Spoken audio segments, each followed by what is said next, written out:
Oh, hi. Very good. Guten Tag. Guten Tag, it is I, Sarah, aka Elly, and I'm here to be your question asker for this evening. Because for the next 15 minutes. For the next 15 minutes. Yeah, let's not get too excited, alright? I'm gonna set a timer. Let's not let the power go to your head. She's gonna time me. She's gonna time me. Don't let her time me. I'm just kidding. But yes. Let the power go to your head. Okay. So, 15 minutes. You get to ask as many questions as you want of... Which of us? Ryan. Ryan. If you've got questions for Ryan, throw them in the chat. We start our question timer now. Yeah. How long have we been? Right. Okay. So I've known Melissa for like 12 years. I met Sarah on Instagram about a year ago. We hit it off. Melissa introduced us to Michael, the fantastic Penny. But we've been actually playing together for about kind of 2 months. 2 weeks longer than this game was last one. Yeah, we decided we would do a couple sessions to get to know each other a little bit and feel out the characters. So we did 2 sessions of that, and then everything you've seen is us playing together. That's it. That's the all good it and the is. bad. The good and the bad. You've seen it all. You've seen it all. Yes. Ryan. Yes. Where did the idea of the character come from? Was it your brainchild? Did it just come out of nowhere? Or was it something you've been thinking about for a while? Right. Did you steal it from a book, perhaps? Okay. Well, yeah. Okay. So my entire backstory, which we haven't quite gotten there yet, which I can't. Getting there. I think Penny's got a good handle on it. I feel like if people are tuning in to like the extra special secret, maybe they get to get in on the secret. Exactly. Okay. Spill your secrets. Okay. So I based Ryan. So my original idea for Ryan was she was going to be a bard, except I couldn't bring myself to do it. I'm sorry for everybody watching, but so bad. Like I hate bards. Bards are my favorite characters. Michael, there's still time to multi-class. I also hate I also hate 5th edition. So I didn't want to play a bard, but I was like, okay, well, this game I'm going to do something different than I've ever done before. I'm going to play a bard. I'm gonna do it, and then I just I couldn't bring myself. Made through the first game. I know. I'm like, so our first game that we didn't air. I played a bard, and I was like, I can't. She hated it. She was like, why aren't I doing more damage? Just like, because you're a support class. I still don't do any damage.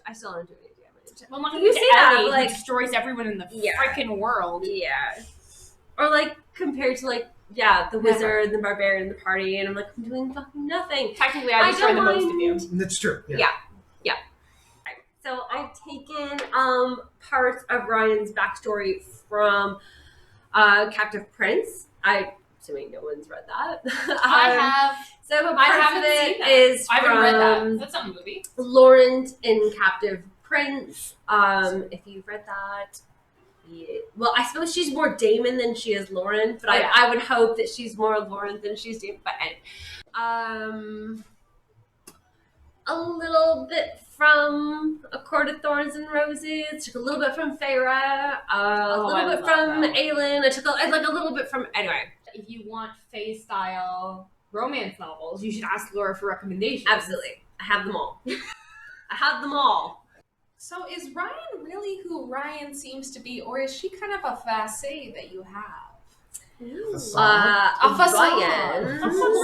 Yeah, no, Ryan, the Ryan that you're seeing right now is absolutely a facade. She has a lot of secrets that are going to come out, but they're dangerous secrets. She doesn't want to endanger her friends, which if you watched the episode before this, Penny is in the know of. Oh no. Yeah. She in the no. She's in the no. Yeah. It's like it's dangerous territory, but the fact is that not turning Penny knows not turning Ryan and that's treason. Yep. Yeah. You know what? So, Arsen is right there with you. Treason's fun. Right. Treason's just so damn good. Yeah.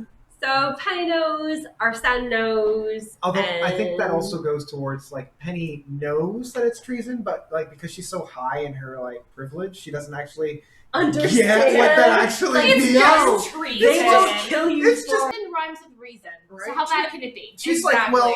people that do things directly against the king and queen get treason. This is just It's No, this treason, but it's light treason. No one. A gentle, Just Yeah. a jaunty, Yeah. treason. Yeah. a jaunty For treat. sure. Jaunty Treason. She's That's a doing good her question. best, but So my next question would be, I mean, you kind of spoke about this earlier, but where is Ryan from? What are the twin The Twin Cities. Twin Cities, elaborate. Exactly. Please tell us more. So Ryan is, I guess we can talk about this now. Ryan was an Aasimar. She was. I mean, technically, I think Arsen's right about this. You're still an Aasimar even if you don't have the wings. No. You don't just become another species. That just makes you a human. I think you're You a don't fallen have- Aasimar, but you're still an Aasimar. You just don't have your wang? Sure. Right. Sure. Don't She got was her a wangs eunuch. right now. A flying eunuch. Yeah, pretty much. She's a flying eunuch? That's fair. That's pretty Great fair. name for it. She was born into the royal court of Lunaris, which is a twin city of Solaris in the kingdom of, we don't quite know the name yet, but Dun, dun, dun. it's coming up, don't worry. And she did something bad, and she was punished for it by her aunt, who was, when her parents died, who is ruling in her stead. Her older brother was supposed to take the crown, and then he died, and then it was supposed to be her, and then she did something that she wasn't supposed to do.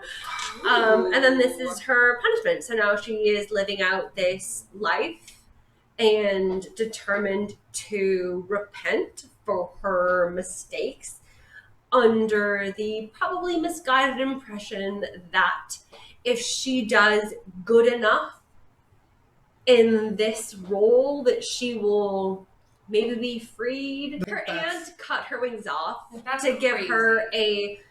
So when Aasimars die, right? You never cut.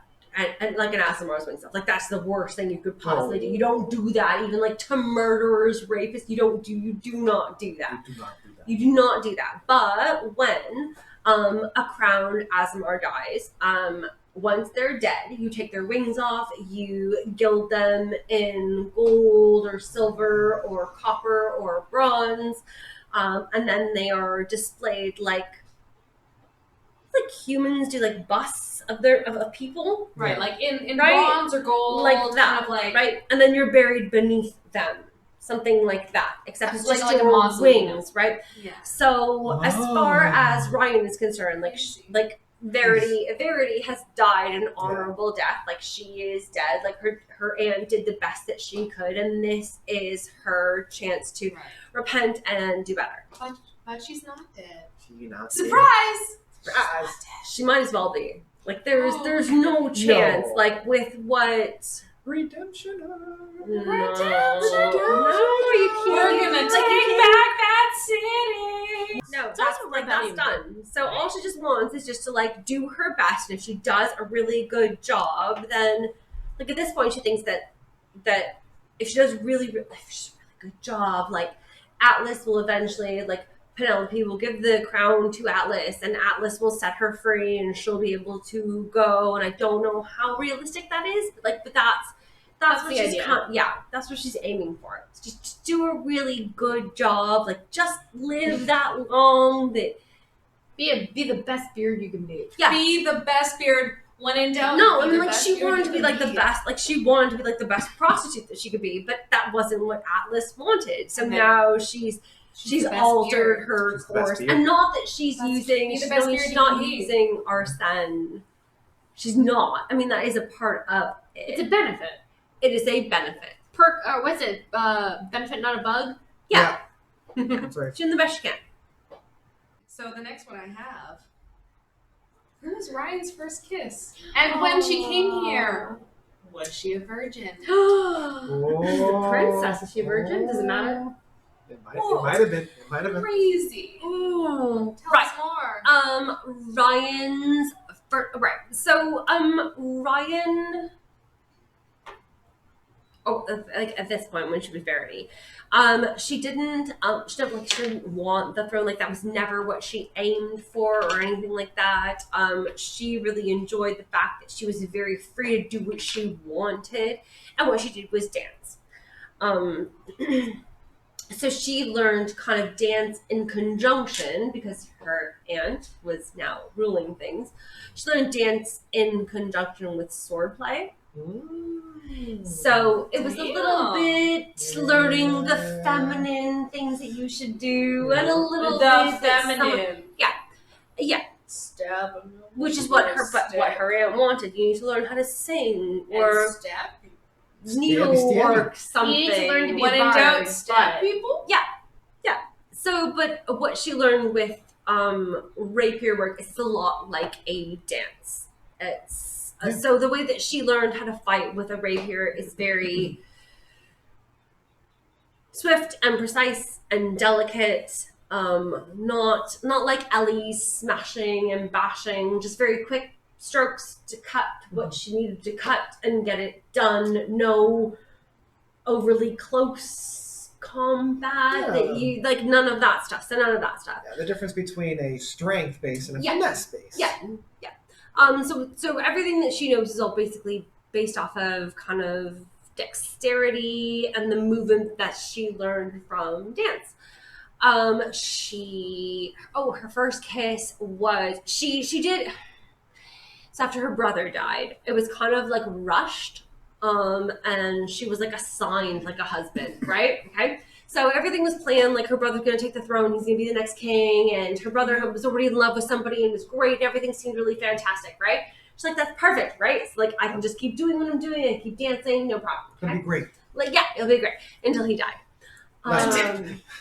Yeah, and then he died, and then her aunt was like, right, okay, you are next. You need to have some sort of tie to this country. So her aunt kind of brought up some fucking nobody who was like, yeah, sure, I'll marry her. Someone that her aunt originally had thought would be very malleable. Okay. Turns out not so much. And he liked to kind of steer her. Okay. And like, so she doesn't like being steered. no. I never got that impression from Ryan. Yeah. No, Ryan does not like being doesn't steered. like being Oh, well, I'm shocked. And I'm then shocked. yeah, so anyway, so things happened.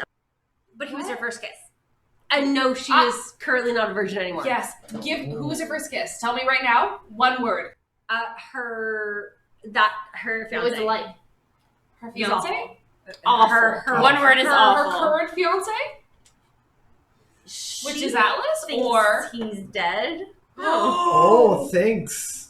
Well, hello. He Okay. might be. All right. Any cool. GMs out there, so when your player says someone is dead, how often are they really dead? That's true. That is very true. Ryan's favorite hobby.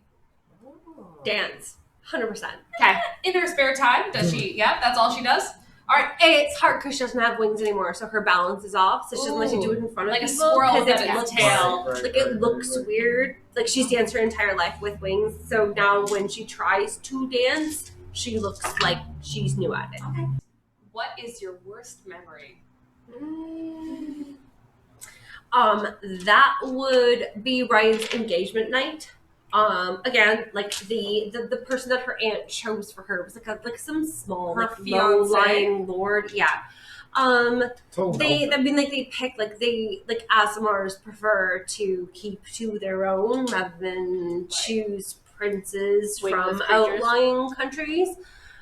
Because they are god blessed. Like they decide to just keep the god blessings Of and course. goddess blessings within themselves. Keep it clean. Incest. Yeah. That's what I'm hearing. Yeah. Keep it clean. Incest. Keep it clean is the other Keep it version. clean. Keep it And her aunt promised her that he would be like a good Left leg husband, like an Definitely obeying not her first husband. And But at their engagement party, like he kept like an arm. This is painful. Like on Ryan and just steered her. Like we're gonna go this way. We're gonna go this way. Very controlling. I don't like it. I don't like that. I don't think Ryan would have liked that very Nobody much. wants That was the worst. I think 0 out of 10. That 0 was- to 10. that Would was not the- recommend. I feel like his grip is too firm for delicate like work. steering something like a ship. Okay. He's no our son. The other players' table. Michael, do you have one question to ask Oh, Ryan? Putting me Or on do the I? spot. Do you? I have a question. All right, go for it. Give it. What do you like about our son? What do you like about him? I think our son and Ryan have a lot in common, but they Being don't. second-born royal. Yeah, that they don't. But they've never really talked about it freely that much. But they have that kind of maybe it's like an inferiority complex, or that kind of thing where you just where you're that you've been born to not actually have to do anything, and you're like, if I could just get away with this, like when people are not, and no one expects anything of you, What is and you this? have that kind of For me? freedom. Like you get to be the fuck up. Yeah, Unless your brother dies. Which Yeah, happened to exactly. you. It did not happen to Yeah. him. exactly. But it could. But brothers die. Brothers die. Don't forget our son. Brothers die. Don't forget, brothers die. I have a question because this is always my favorite question whenever I'm asking. So the one thing I love about D&D is that your character could die. Yeah, Do exactly. you have a backup? So I went into this entire character 100%, and to this day, and I've told you 100 times, like I expect, like I am playing through this expecting, and it's like that precipice where I think that she is going to die. Like there's only so long that she can keep these secrets. Before it just... I mean, and we're kind of still playing with the fact, like, even if she has sex with Arsen, like, she's still not having children. Like, she's not going to be able to fulfill what the Empress wants. And it's been like a couple months, and she's already been beaten once. She's not going to be able to play that game for too much longer. And then all I can say is that if she dies, I will be coming back as a villain. Oh. That's all I can say. Like Lori loves Okay. villains. That's all I can say. Let's- We're stopping. Magical swapsies. You know who has the power by who has the power by who sits at Who's the sitting at the... the console of power. Oh, Guten welcome back. Tag, guten Tag. It's good to be back. All right, you're asking questions to whom? Penny. I'm asking questions to Penny. So my first question is: there was a moment in one of the last games where Penny came out about her sexuality. Yes. In specificity towards Atlas, who Yes. seemed to be uncomfortable about his own. What was it about Atlas that spurred Penny to say that versus telling her friends? Oh, see, I love that question. That's a juicy question. she juice? It's so. I think the main part was that Atlas was extremely vulnerable at that time, and she saw him struggle and wanted to put him more at ease. And the best way that Penny knows how to do that is by sharing her own experiences to, one, put him at ease, and two, really press that it's okay. And it was also like a little bit of a roundabout way of telling her friends as well. Because, like... That's, I like that. Like, that's nice. Yeah. Where everyone's kind of drinking and you're, like, trying to console somebody, but also at the same time, like, just so everyone else in the room knows, like, this is what's going on. Yeah, because they're not going to do that in the middle of battle, right? It's not Yeah. like you're taking on a dragon and all of a sudden be like, hey guys, just let you know, so you know. asexual, okay, let's do this. Penny seems so romantic and sweet to me. Yeah. And like that doesn't I can see Penny finding love, and that the asexualness does not like preclude that. Yeah, so she's definitely a romantic, but Right? she's not, like, it never enters into any kind of, like, sexuality aspect of it. Like, the whole physical aspect of it just never intrigued her. And I think that was part of the reason, like, she was seeing Atlas struggle. And she, I mean, for a little bit of a comedic aspect, but definitely for, like, she misread what he was trying to say. Mhm. And so she was just like, oh, you're like me in that you're asexual, and that's why you can't produce an offspring, because the actual thought of physical sex is like, whoa. Like, I cannot do that. I cannot do that, right? And it's just like a physiological shutdown. It's not, So what was it about Atlas, though? Was it just his vulnerability in that moment that made Penny feel like she wanted to reassure him? There's also, like... Because they don't have... No, but I mean, they don't have a friendship before them. No, but... So... Like, a friendship, like, what was it? C.S. Lewis said that the friendship is born when you see another person and say, hey, you're not the only one. So that's very much... That's so nice. Yeah, so, like, she was seeing that, and she's like, I've never really met anybody else that struggled with that. Because everybody's just, this is what I am, and everybody accepts that. And so this was, like, one of the first times we're like, no, this is what I am, and people don't accept that. And so she's like, hey, it's going to be okay. Like, I struggled with this a lot. I'm still struggling with this. And that's kind of why she was, like, really making sure that he understood that. I'm hoping in that moment that it came off from Atlas and everyone else that was in the room, like whether we were supporting Atlas or Penny, that we were all there for them. However, shortly after that, it came out that Atlas wasn't asexual. Right. And then Penny kind of had another reaction to that. Like, Yeah. How did that go down with Penny? So the mistaken, like, I thought I knew this and I didn't. Was it still? I'm still with you. They're both LGBTQ, but in different But is that letters. But is that what Penny felt? So I think at first she was just embarrassed, right? Because she misread the situation, and the one thing that Penny hates the most is being wrong. Like, I think that's like her biggest fear is being wrong. Penny's kryptonite. It's her kryptonite, right? And that's why when I think that's why it affected her so much when you had brought in the fact that it was wrong to take the skull. Hey, you shouldn't have done that. And she's just like, well, no, that was fine. Like, that stopped her. And it's like, no, that was... So I think it was just embarrassment because she was wrong. But then she's like, no, something's still going on. I don't think she quite understands where it is. Like, she obviously doesn't know the full story. Do you still feel that same kind of camaraderie with She still does. Atlas? She just doesn't know where it is, and she's too embarrassed now to talk to him. Because I feel like Atlas still felt that same camaraderie. Because Atlas, knowing what Penny said, and he was like, well, that's not me, but I still feel that support. Like, did Penny not feel that same support when she realized that she was wrong? I don't think she really went in looking for support. I think she was looking to support. And I think she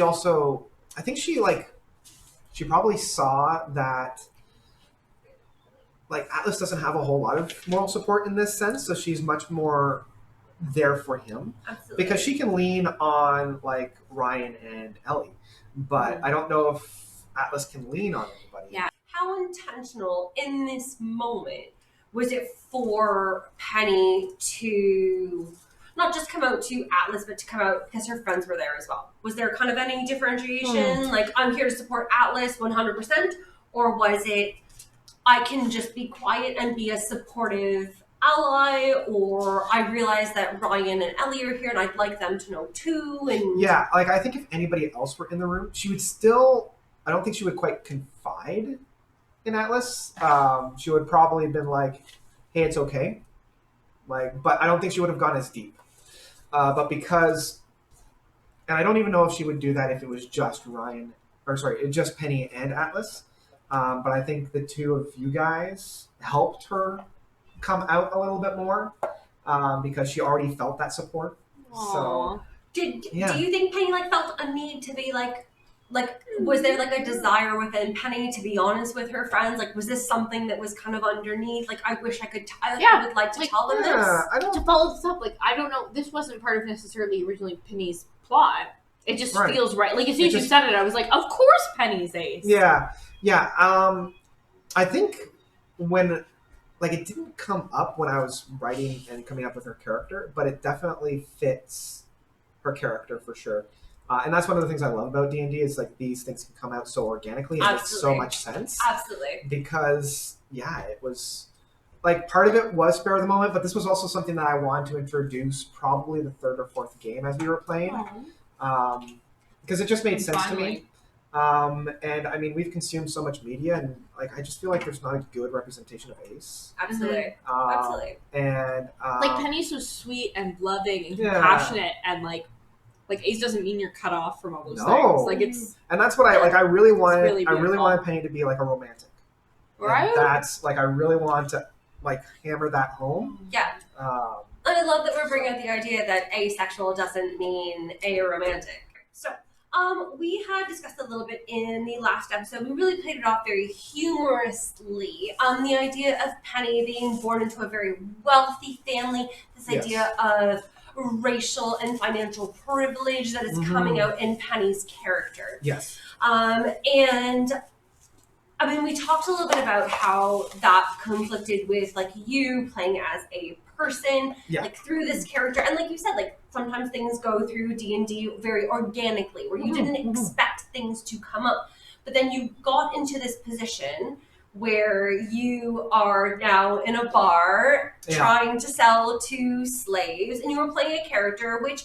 And a lot like the Ace and stuff like that comes out, and you're like, well, this is where my character has developed into, and it doesn't not make sense. But you now have found yourself in a position that you kind of feel yourself uncomfortable with, and not necessarily in a position that Penny feels uncomfortable with, or that Penny is kind of questioning, but you as a player is kind of at odds with what your character might do.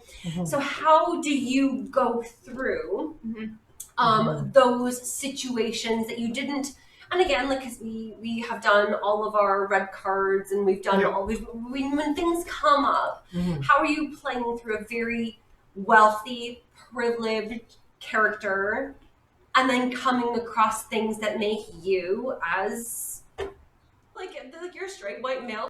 It's been very interesting. And this is one of the things that I loved about playing with you guys in specific, because we have such an open conversation before and after any game. And I even remember last session we were debriefing, and that's what I loved about it, right? Because it allowed me to like really think about it. No, and like I remember saying, like that got like the line between Penny and I blurred for a little bit, because I think we both felt extremely uncomfortable with this idea of owning slaves. Because coming from a white male background, like that, I felt extremely uncomfortable with. But playing through it in this Penny character, because we were able, I mean, there was a little bit of humor in it, but I think she was also starting, like this was, I think that might be, and I was playing with it a little bit in this game, this might be the genesis of her realizing that some of the things going on in the Empire aren't right.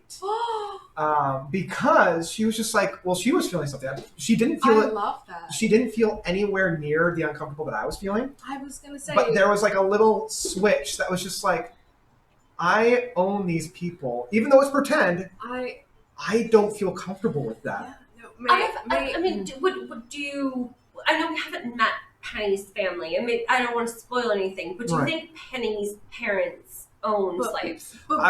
Before you get into that, I just want to say one thing was that I honestly thought that Penny would maybe never quite understand, because she never had that like full kind of to other people, like it never seemed like she realized stuff like that. Yeah, and until this happened. Yeah. And I must say, I was like, right, and this is something that I've always gone into. Like Penny, she does come from privilege. I, as a character, as a player, I don't know. I wouldn't be surprised either way. Okay. I honestly wouldn't be surprised if they did, because they are from nobles. Right. And up to that point, she's never had to really think about. I mean, we are in characters where this type of stuff like that is okay. Happens all the time. It's not just slavery, but the idea that people can be, and this is where Ryan comes in, where like it's not just slaves, like go out and do, but like the idea of owning people as status symbols. We're talking about people literally as objects. Yeah. And I think that could be a very distinct difference between Penny's family and the royal family. And I think that might come out. Penny's family could have pets as well. Yeah, I mean, that was the one thing that I'm playing with quite a bit, and it's been fun because Penny isn't, like, she's extremely naive, and I think more to that, she's ignorant. And I think, like, she's not stupid. And that's she is very intelligent. She's just not So wise. So I think as she's starting to actually feel those experiences herself, is putting it more into context. Like, it's one thing if you read it, and that's where she's coming into this game. Like, she's reading She's it. becoming history. And like the scene we did with Mr. Cade, because Cade is obviously like he's playing it up. He's like, oh, isn't it interesting how they think they're all equals? Like, isn't equality bullshit?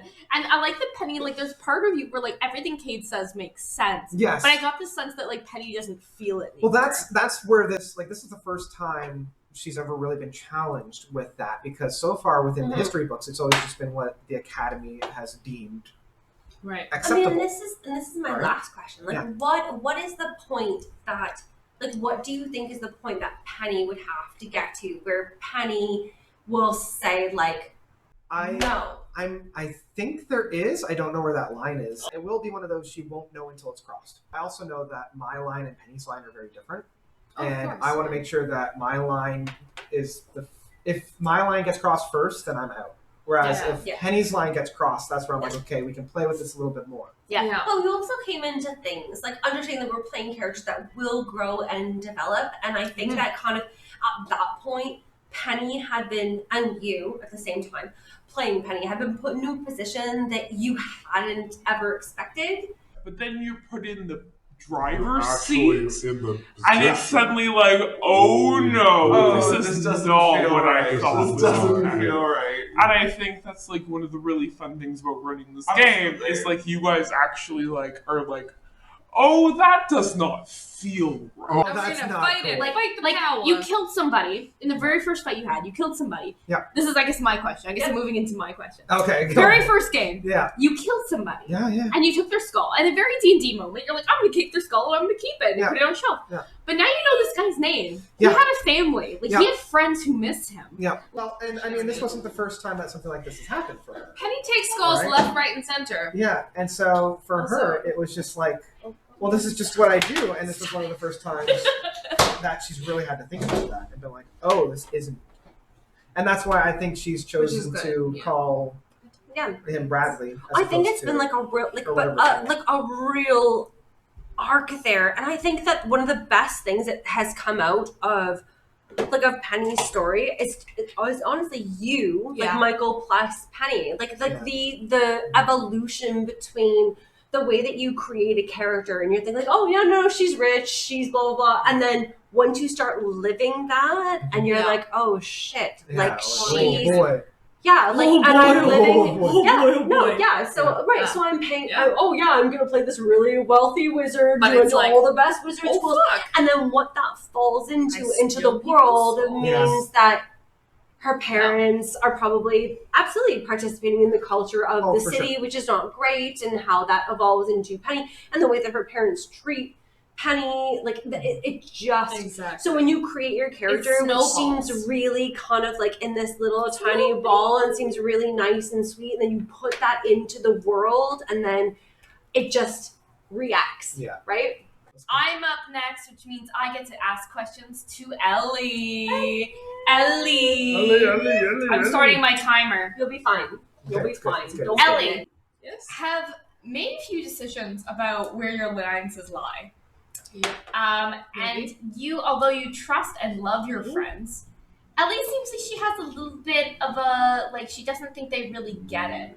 And it seems like Ellie's sort of lived a different life. Like, well, we found out now that Ryan is Verity, that she's a princess, and she was raised as a princess. And we've got Penny, who's like a very privileged, noble girl. And then you have Elly, who grew up like in the woods, living as one of the people that is eventually conquered.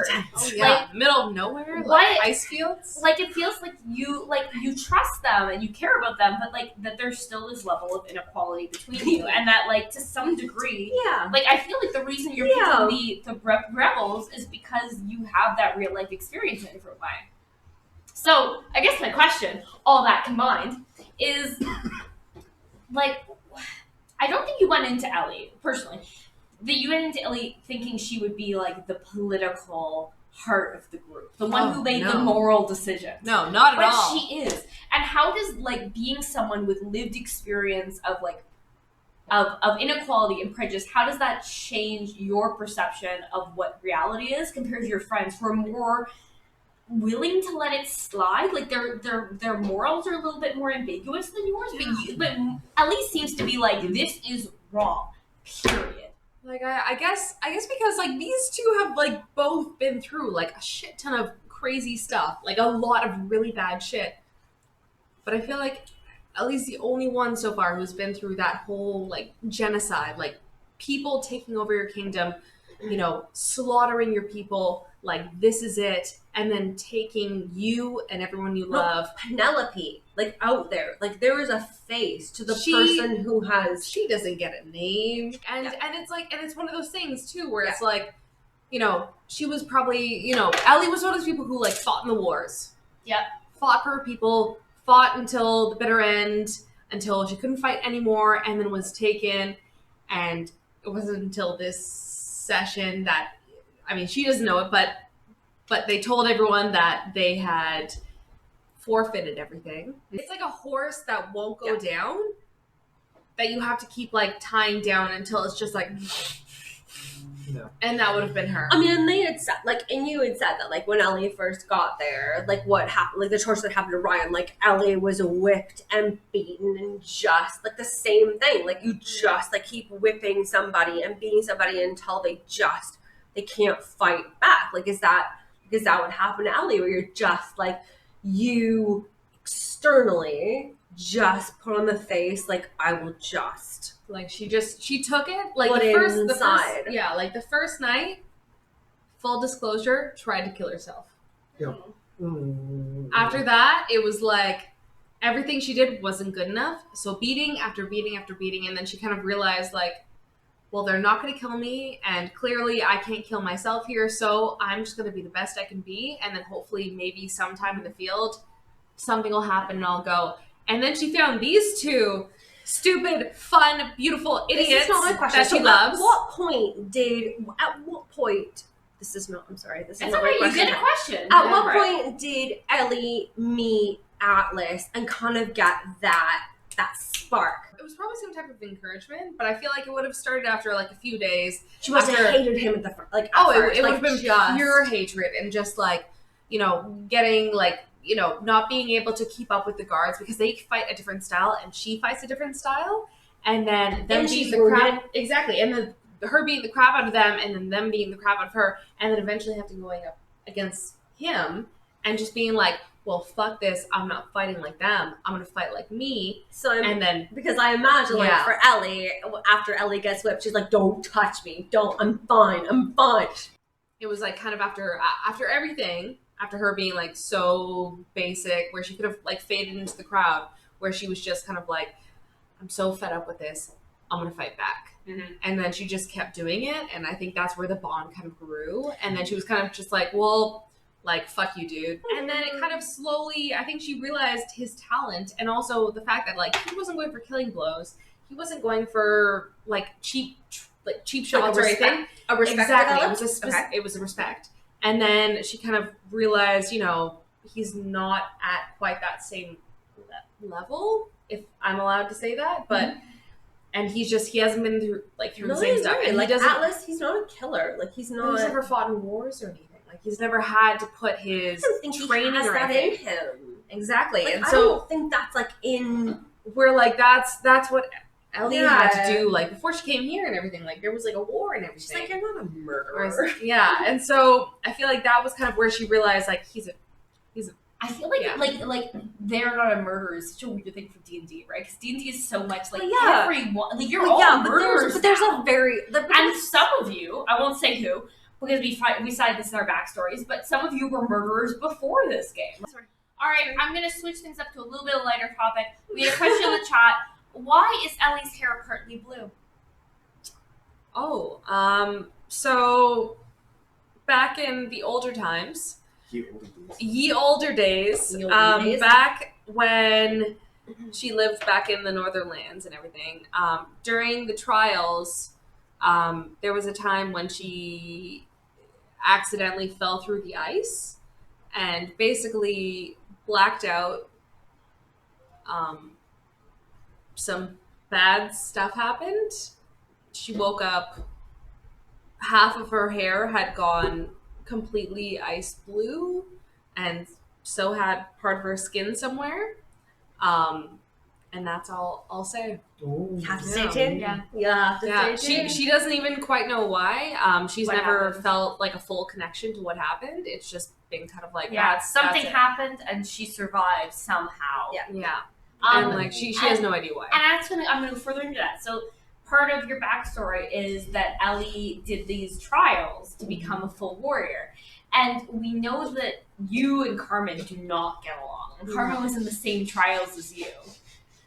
Why do you and Carmen have such a malicious relationship? Like, what is that tension? Good question. I'm excited to hear this. So the main part is, I think the main part and the most dramatic part is that Carmen lost her leg halfway through the trials, which are these trials that the Fey Blood and the Northern tribesmen go through to like prove how tough they are and how they can survive and maybe like go on and like succeed through generations. And so basically she got her leg caught in a trap, I think, and ended up She got trapped under a rock. yeah, like it was something bad that happened. Right. And so Elly went to go get help, and something basically pulled her away from. And we've seen Would you bring me a glass of water? I'm course. so sorry. Yeah, no, And of course, we've of course. seen- So much noise. Just a glass of water. we've seen hints of I'm sorry. Elly like I'm so sorry. from her dreams, right? That Yeah. Elly has I this would like do it myself. Elly has this recurring dream of being pulled into this dark water So and much. losing her So memory much. of what happened. Yeah. Thank you. And like Don't worry it's about just that. not clear Yes. what happened Yeah. that night. But like Exactly. Yeah, like- and so like I think as hard as I can about it. and so basically like from after that, so when Carmen had gotten her leg stuck under that rock Small sips, as small as you can slash sip. log. Sip, sip, sip, So sip. Small, basically, small, she small, had small, gone small, for help. which you cannot breathe. Little did she know that Sorry. she was maybe going to seal her own death, and so she ventured off into the woods, ended up falling through a frozen lake. Barely getting out from what she remembered, but basically like falling asleep half out of the lake. And Yeah. so I guess That's- part of it is like Carmen like thought you were coming back and then you never Yeah. came back. yeah, and so I'm gonna get help. Exactly. And then never showed up. And so Carmen, from everything that she knows, thought that Elly left her for dead. Right. Whereas Elly went for help. Basically I think it was like 3 days she was lost, Ouch. and woke up on the outskirts of the forest, completely fine. Yeah. And I think, like, from Carmen's side, that's part of where the anger comes from, is, like, the fact that Elly somehow is like, oh, I almost died, I almost drowned. You were fine. Yeah. You were fine. That was just your excuse too. From It's what just an she excuse to knows. go in. And, yeah, I think there's, and the fun thing for me, as the GM, as some of you who are also GMs know, the fun thing for me is that something happened to Elly that saved her, and we don't know what it is. But I know. We don't know. She knows the secrets. Oh man. Oh man. I'll tell you. Okay, my last question before I hand it over and I go on the question block, dear Lord. My last question about Elly is Elly seems to like sort of like Ben, sort of like Ben. But does Elly actually like Ben? Or does Elly like having, for the first time in a long time, having some kind of power over someone? We all feel like that. So it's not quite like that. So it's more just kind of like, I don't think she's felt like she needs to be attracted to anyone right now. And so Ben's the first one who's like, he's cute. He's there. He's kind of eager. So she's kind of like, oh. It's more like she didn't realize she needed it or wants it until it was already there. Like she's not searching for anything. But he's kind of that thing who's kind of like that weird little cherry in the tree. Like he's like that little bit of like nom nom bread. If this were to happen, like if the balances were between like Ryan and Penny and Ben, she would be like, oh fuck, Ryan and Penny for sure. Yeah. Like there's no emotional attachment to him right now. Now, the great moment of truth. Oh god. I Okay. mean, this is the time to Wanna ask start? the questions. I'm gonna start. So, we had all given you kind of secondary and tertiary characters for you to play with. Mhm. I want to know how much of that were you given free reign for, and how much do you feel like you're following a script that we have provided you for, and does that hinder or flourish within your playing style? Okay, and specifically about the characters. Yes. Okay, so about characters, so there's a few that I was given and a few that I was asked for. So the character that comes to mind immediately is a character that was scripted, is Atlas. Laura immediately said she wanted to have a character who was owned, but also that the person who owned her was gay. And I was like, I didn't okay. want any. Yeah. She didn't want any hanky We don't want any No, hanky no, No hanky. No So funny I was like, business. okay, cool. Yeah. So I thought about it. I thought about this guy who, had this expectation placed upon him to be the prince one day, to take over the throne, and specifically to take over a throne that's very brutally kept. And how he felt about that.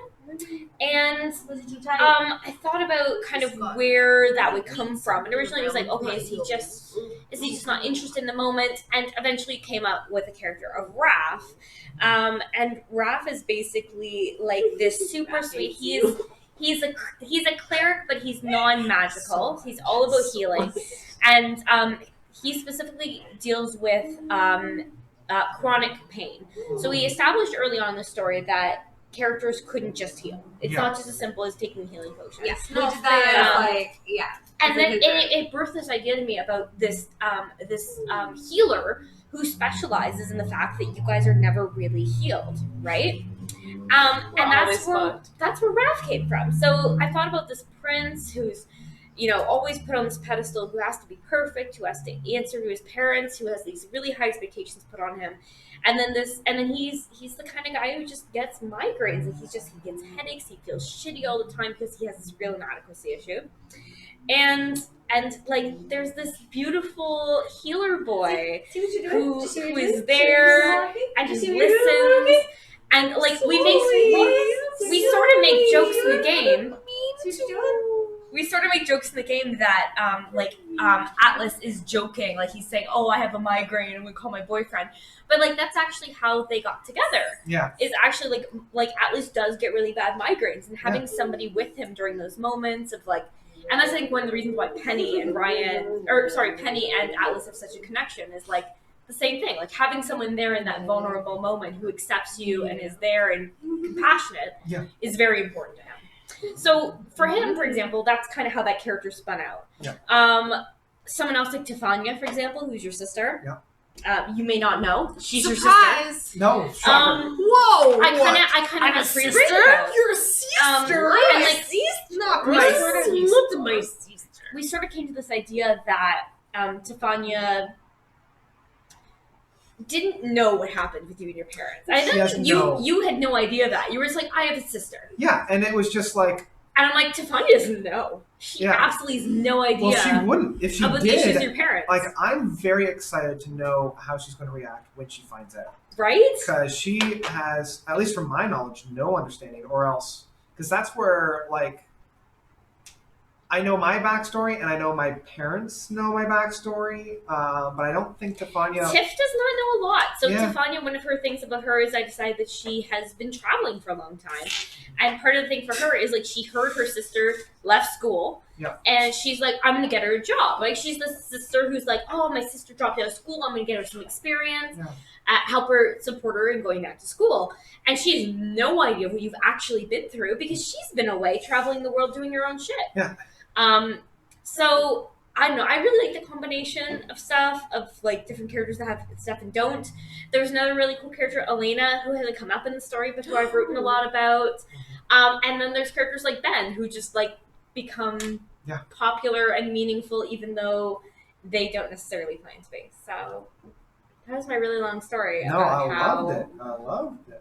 It's mostly a story about why Alice and Raph are in love. Right? We love. Yeah. I love it. So I do want to kind of jump off of that question a little bit, and like, how much of this story did you pre-plan versus how much of this story did we provide for you versus how much of this is just like scared. a collaborative effort that you're just kind of making up, like Gromit did with the train tracks? Oh god. I had 5 main themes when I made this story.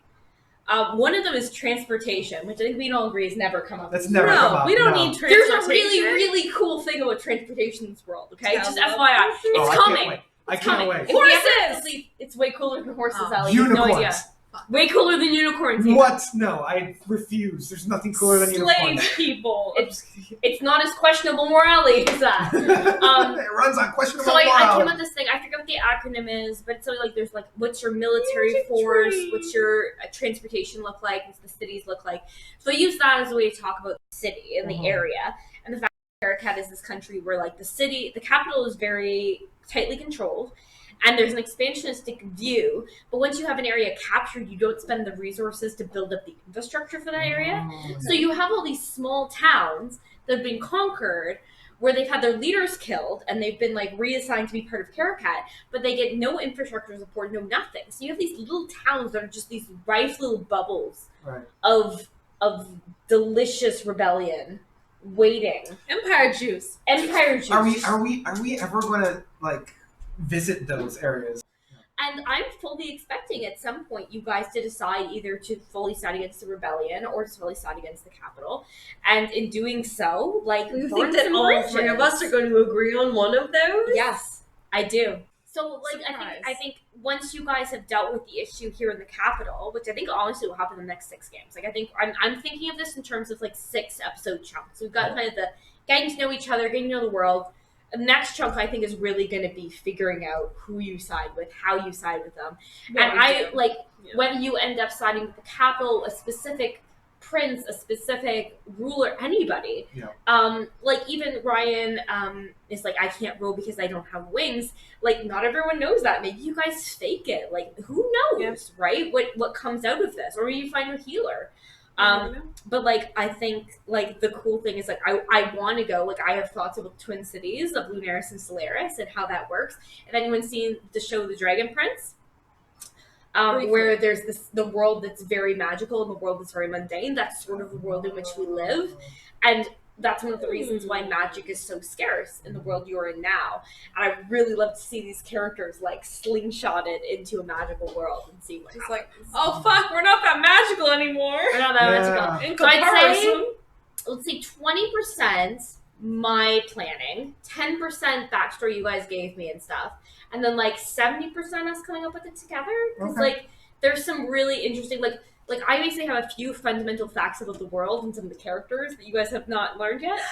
But they all weave into a bigger story. So like this is the thing, we're going to start releasing little stories and little side scenes of characters as well if you want to read those in text. And some of those scenes will have That's porn. There's going to be porn. It's porn. That Because too. some of it actually alludes to things that we don't know yet. So for example, there's one of these stories we're going to be posting, which is about Arsen and Ryan being intimate. But one of the things that comes out of it is that Arsen knows that one day he's going to have to like get married, do all that stuff, and his plan is not to be here anymore. And then I can like open it up because I'm sure you two are. Open it to the floor. You two are just. I don't trust the fucking floor. Look at these two. Brimming with questions. God, what did I give myself in there? So Penny is an anomaly because she does do magic, but that comes from her privilege, right? So like. I love the idea of playing with like this very tangible divide between those that are privileged and those that are not. And what does even magic look like in this world where like all these noble people have magic, but then not a whole lot of the underclass does? So yeah, how does that play into it? And like, what does even magic look like? Yeah. So magic in this world is very much like a thing you are born to. you are born to have magic or you are mundane in some way.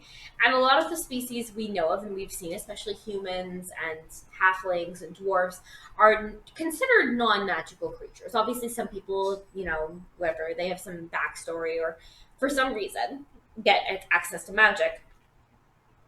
But as far as it is, and I'm going to say this is a theme of the story that we have not explored fully yet, but I'll say what it is basically that basically in this world humans shouldn't have magic. Yeah, I've noticed that. It's really not normal. Yeah. The only magic users we've seen who are kind of not royal caste are is Lien. I was going to say, he's who's the a only. rebel. Yeah, they're the only one who's not, and Lien's an elf, right? Who clearly does not belong in this part of the world. So why and how some of the humans in this world have magic is a big question. But you bring up the point, right? All the people who have it are privileged in some way. Yeah. And I want to get into there's a little bit of the sins of the father kind of thing with what did your parents do to get you magic? That's what Arsen had said. But Arsen had said in the garden, was there magic? Was there magic? If there is magic and the rebellion is involved, then we are looking at off. Then you're looking at well-off people who are part of this rebellion. Or they got their magics through other ways, Yeah. right? I think the only other, Birkenin. Yeah. No, but he knows, though. But he knows that there's just as much, probably, aristocracy that are against. Yeah, because Raph is human, correct? Yes, Raph is human, and he's not magical. And he's not magical, yet he still dips his toe into knowing the practices a little He bit. does potions and he knows of it theoretically, but most of what he does is normal kind of healing. But yeah, it's definitely something where especially Penelope and Tefania, there's a lot going on with kind of even backstory that they don't know, right? Yeah. And we've only hinted around it, but Penny is short for Penelope because Yep. you're named after the Empress. Yep. Who has done all this stuff. You were named in honor of someone who's done all this stuff. So there's sort of this inherent, you're not in a way, but almost in name, you have a responsibility to this, right? Yeah. Which is I'm really excited for. But yes, there are reasons. There are reasons. But There are reasons All why right. you Your have magic and others do Favorite not. NPC. All right. Which Oh my god. I think it'll also be very interesting to find out with the new development of the arcane trickster developing magic and how And that's part of the thing about you guys picking spells and stuff is there are certain things where you use Identify a lot. And I was ooh, I have so many plot ideas, right? Yeah. And there's secrets about different magical items you've seen where you're just not at a high enough level to figure it all out yet. But we're in the next couple episodes really gonna get into where some of this magic comes from and all that goodies. Favorite NPC? Favorite NPC? Yeah. Arsen's fine because he's very flirty. But I really like Raph. He's trying so hard to be a good guy. Yeah. See, Laura's oh, because Laura loves He's playing so mean. I like Raph. I like Raph. And here's the thing, is this is one of those things that comes out in characters that you didn't plan. Is that I was originally when I planned Raph, I was I want someone who's got a connection to the princes, or at least one of them. And that he's in love with Atlas. But I also want someone who the party can confide in to talk about some of the emotional issues of what you deal with, right? I killed someone today. Yeah. What do we do with that? Yeah. And you guys ended up connecting a lot quicker than I imagined. So we didn't end up filling that role exactly. Right. But one of the cool things about him, and this is one of the fun things about gaming, is that he really doesn't get along with Elly. I never imagined. That was so I thought we were fun, gonna though. get along No. That so was well, so and it was fun. just He came up with the guy who's in love with someone else, right? We thought we'd do this huge plot. But then it turns out that you guys are just we're completely No. polar opposites. So I like playing Arsen because I like playing the sexy, seductive, Sexy speedy- bad boy. And I also he's also very Baby. he likes to pin people along. He's flippant. And he's flippant. See, the fun thing about Arsen is that he's it's all flippant. like you. A lot of that is a cover for who he really is, right? Arsen is actually one of the things I wrote about Arsen that remains true is that he is a man of passions, right? He feels everything so deeply. That's why he's so sassy. He's full of He's sassy. He gets to Well, anger. When he found you in the garden, he was like, "Why did you lie to me?" He's a man Shouting. quick to anger, Shouting he's at quick me. to love. Yeah. He's quick to passion, and he's quick to like decide where he like what he feels. Like he's. I don't know anymore. Are you pouring dice down your bra? No. Who are you the most excited to kill? Why did you roll dice? Because I am excited for you to kill Cade. Oh. me too. I really want to know Mess of cookie what now. what. I don't know if you're going to answer this, and I don't even know if I want to. I want you to answer this, Okay. but like, boobies. what is Cade's endgame with Penny? Ooh, you can't answer. No, I no, will no. say. I'm so intrigued, and I don't want to know. But Yeah, like, that was the I question. will I'm like, say, what Cade is it? legitimately likes That's you. a very Do you want to like switch back? So you Let's can, switch like, back. Let's switch back. But Super sad. we've loved sharing the story with you guys, and we're so excited to share what's coming ahead. So thank you again. Please get in touch if you're interested in learning more about us, and thanks for putting up with us. Bye!